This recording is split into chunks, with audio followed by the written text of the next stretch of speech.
একজন মানুষের অনেকেই থাকে, বাবা থাকে, মা থাকে, ভাই বোন, বন্ধু বান্ধব, দাদা দাদি। শেষ দায় কোনটা একটু খেয়াল করে একটু কমাই। হ্যালো, অনেকেই থাকে, কিন্তু সেই মানুষটাই যখন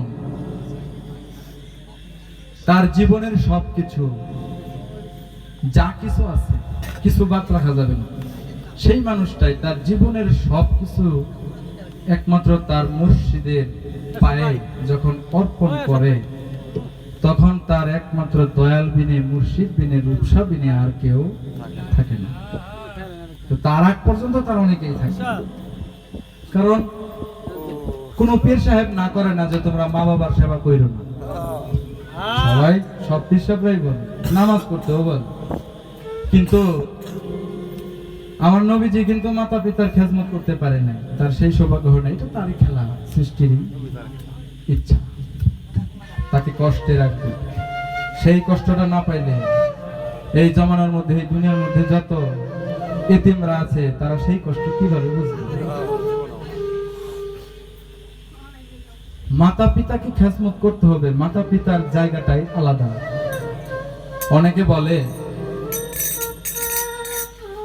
আমাদের সমাজে এরকম কিছু লোক আছে বলে যে বেটা তোর বাবা মা আছে, তোর পীর ধরার দরকার, বলে না অনেকে, কিন্তু বাবা মা আর পীর কি এক হইল বাবা? একমাত্র নবীজি যদি সাফায়াতের কান্ডারি হয়, আমরা তো নবীকে মুর্শিদ রূপেই চিনি, কিন্তু এখানে তো বলে না মা বাবা এসে সাফায়াত করবে, বলছে কোন জায়গায় আছে? যদি তাই হইতো তাহলে আর পীর দরকার হইতো না, মা বাবাই থাকতো। তাই দয়াল বিনে, মুর্শিদ বিনে আর তার তখন কেউ থাকে না।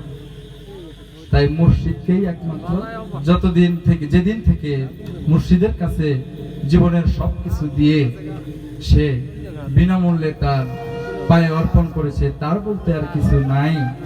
সে শুধু তার হয়ে গেছে, পুরো ভক্তের হয়ে গেছে, ভক্ত মুর্শিদের হয়ে গেছে। তাই শুধু ভক্তে বলে, মুর্শিদ গো তুমি ছাড়া আমার আর কেহ নাই।